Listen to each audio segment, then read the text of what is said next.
Hey, welcome to Married Life TV. Do you know that couples grow apart? However, this don't just happen. It's a choice.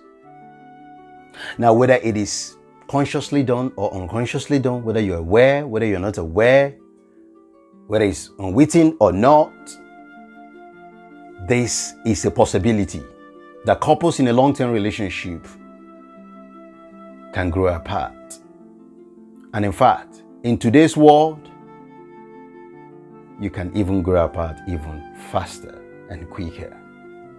So that's what we're going to explore in this video. So keep watching. I'll be with you in a few seconds.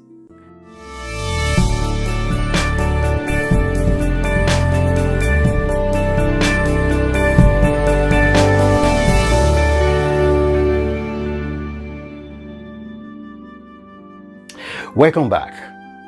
According to the census.gov US, in 2007, there was a report that showed that 44% of couples were living apart.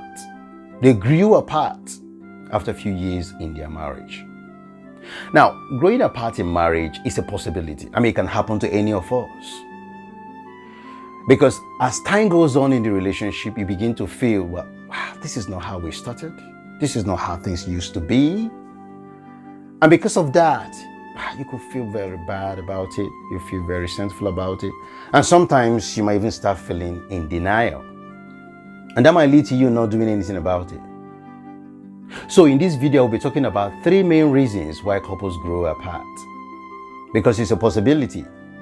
Now, if you see couples that have grown apart, you might be wondering, they were once in love? They were interesting couples? What changed? What happened? Why are they separating? Why are they divorcing? Or why are they not happy? Why are they miserable? That's what we're going to explore in this video. So that you can learn and avoid the consequence that could happen if you become complacent, negligent, and just treat this with a carefree attitude that, well, it's not going to happen to me anyway. Well, when you say that, then you have put some mitigation factors in place in order to avoid this from happening to you.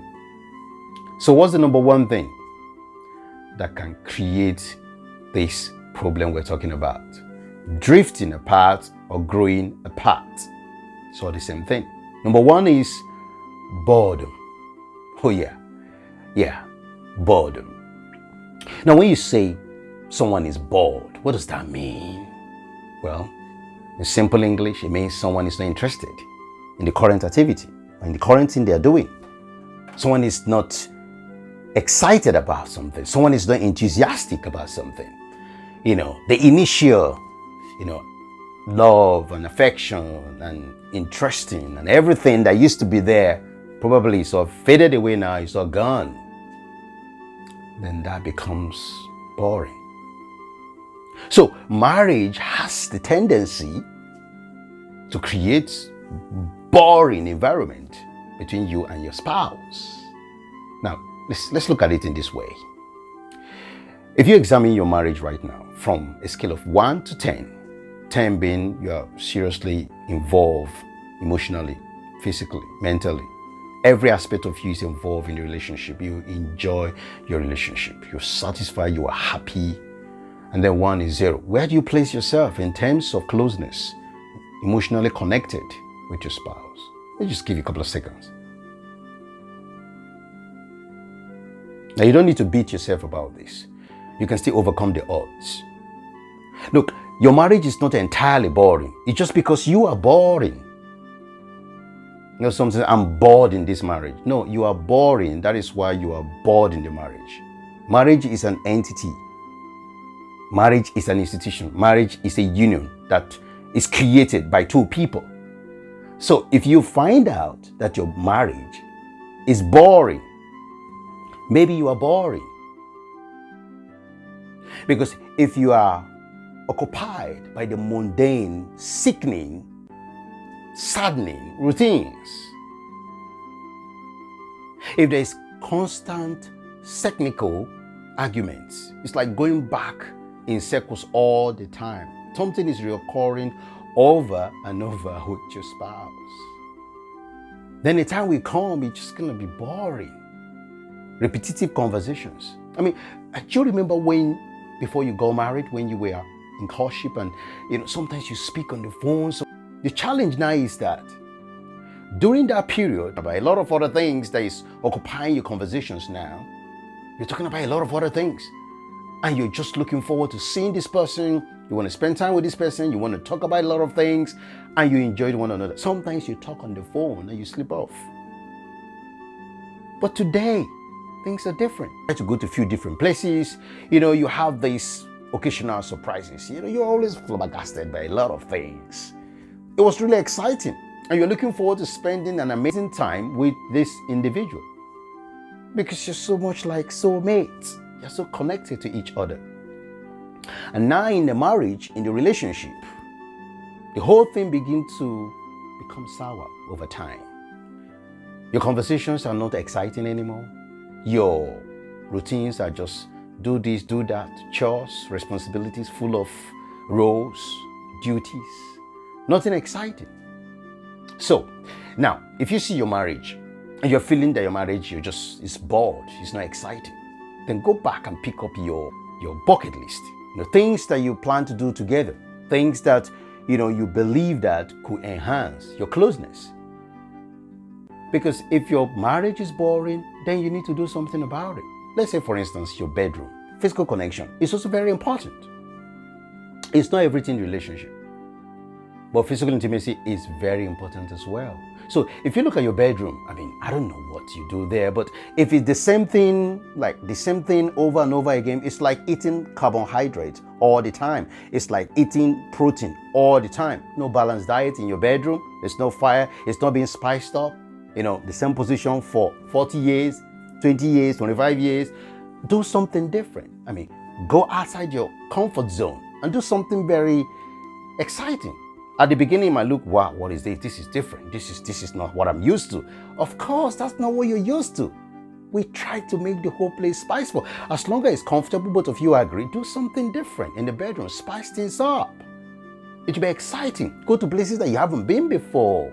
Try new restaurant, try new food, try new classes. Do things together. Try to excite yourselves.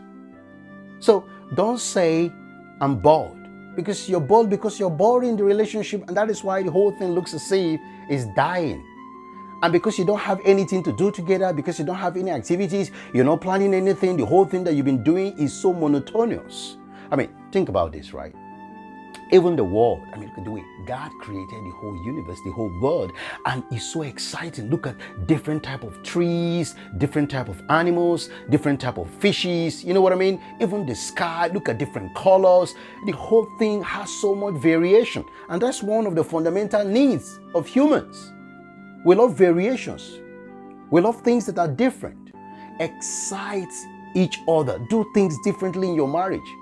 Try to do some creative things. Try to get surprises in a little bit.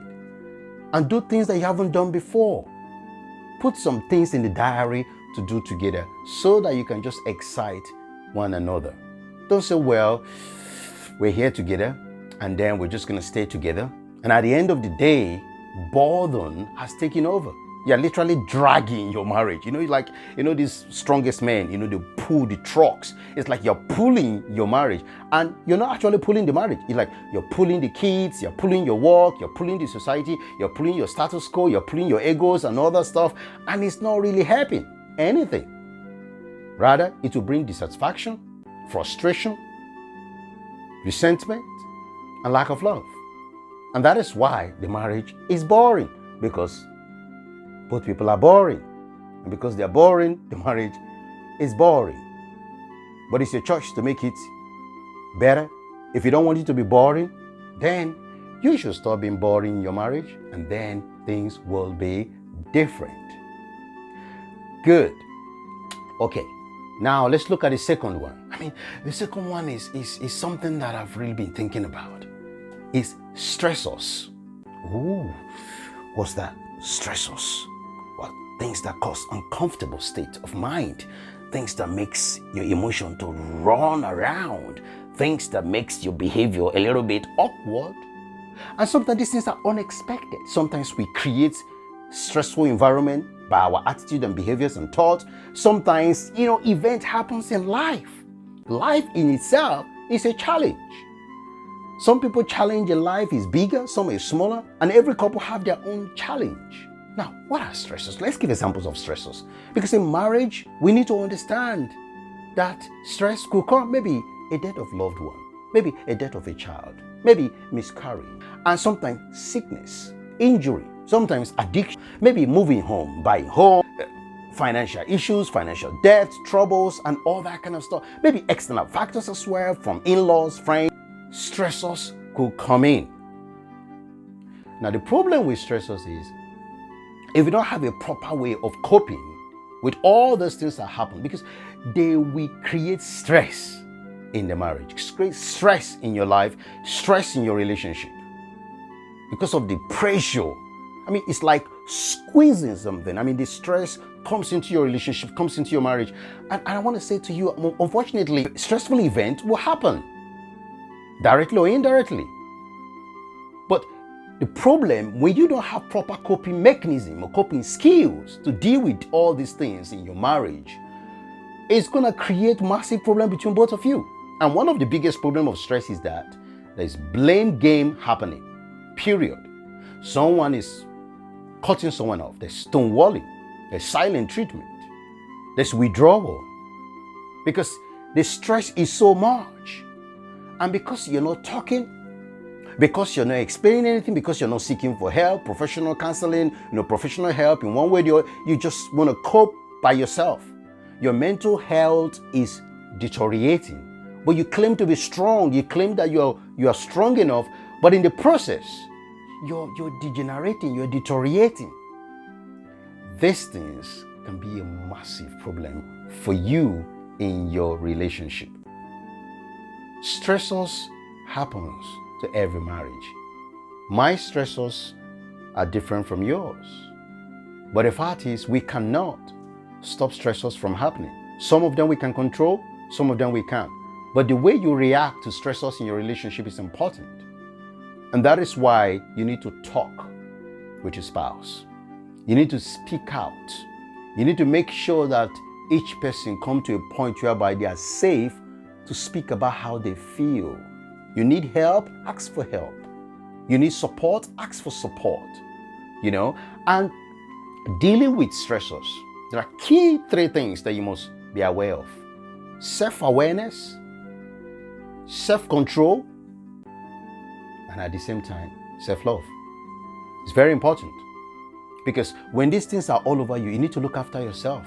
You need to look after your mental state, mental health, your health. Because if you're not okay, how can you deal with these issues? Then you need to be self-aware. Acknowledge the problem around you. Acknowledge the challenges. Don't push it away. Don't put it under the carpet. Don't pretend as if nothing is happening. You need to face and confront your challenges. You need to be self-aware about it. And now this is the other one. Emotional control. Emotional intelligence is a massive stuff at this point, because the environment, the circumstances at that moment, you need to control your emotions. Otherwise, you could say things that you will regret. You will say things you never meant because of the stress from the events that is taking place within your home, within your marriage.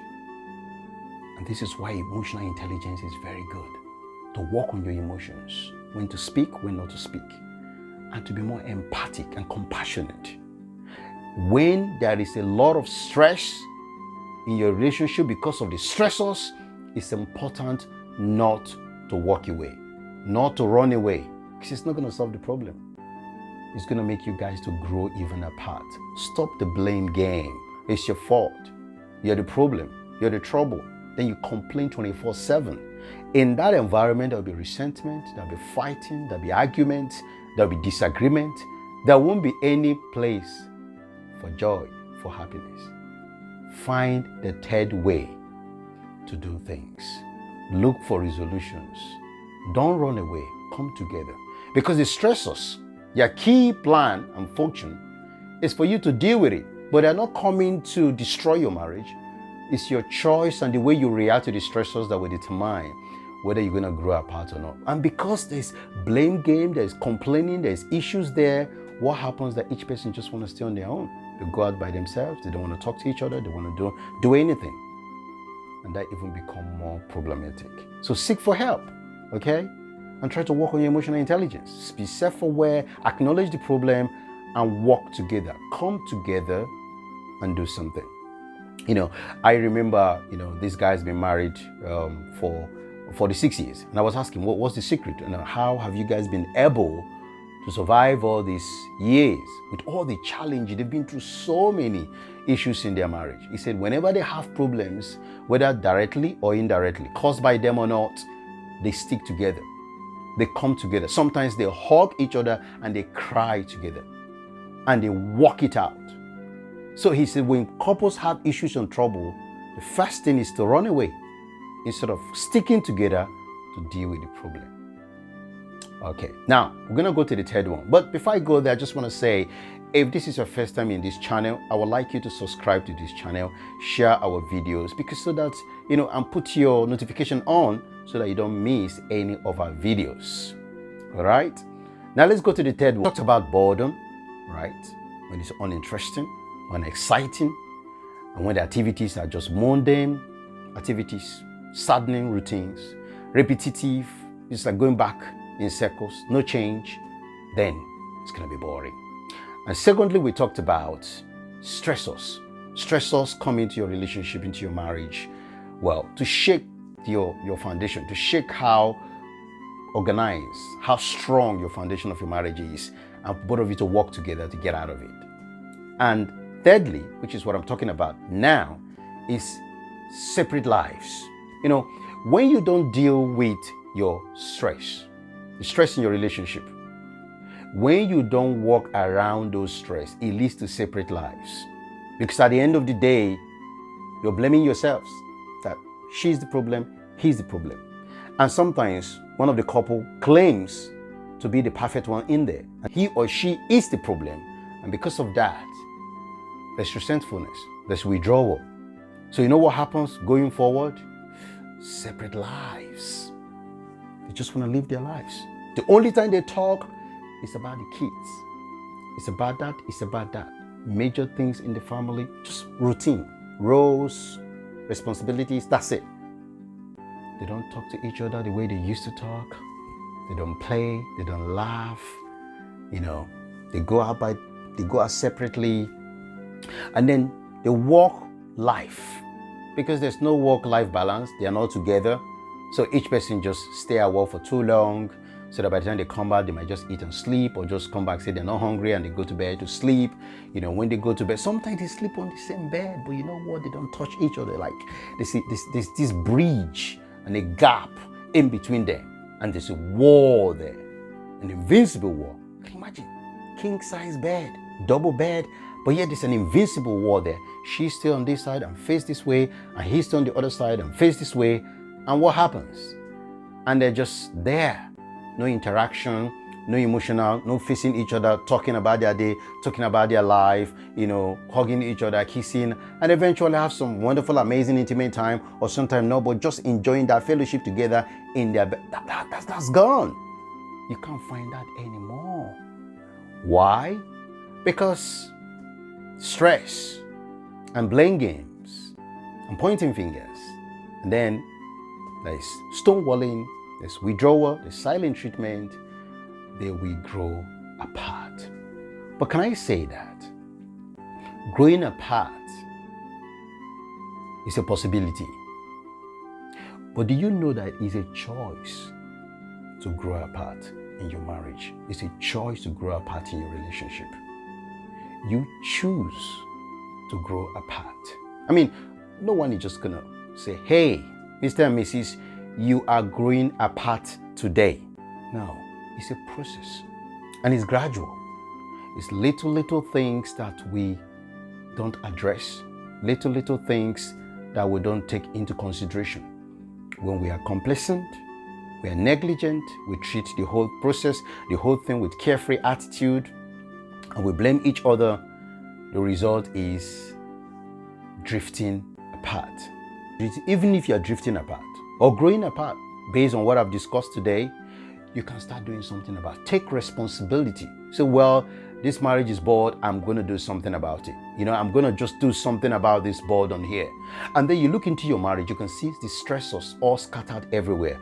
Okay, I'll bring some initiative in. I'm just going to humble myself. I'm just going to discuss about this. I'm just going to work with my spouse and see what we can do to move forward here. And then I'll seek for help where the need be and the support that I need. And thirdly, why will you be living separate lives? Enjoy yourselves. Work together and allow yourselves to grow into an amazing place that you've all wanted. So, dissatisfaction, frustration, exhaustion, resentfulness, and lack of love will vanish from your relationship. I hope you've enjoyed this video, and if you have, please put your comment below. Tell me what you think, or what are the other things I have omitted that can cause drifting apart in marriage and relationship. Let's interact in the comment box, and I'll try as much as I can to reply all your messages. And you can ask me any question as well in relation to what we have talked about today, and I believe I'll provide answers as well. So enjoy this video, enjoy sharing it, enjoy commenting, and I'll speak to you in the next video. Take care and God bless you. Bye.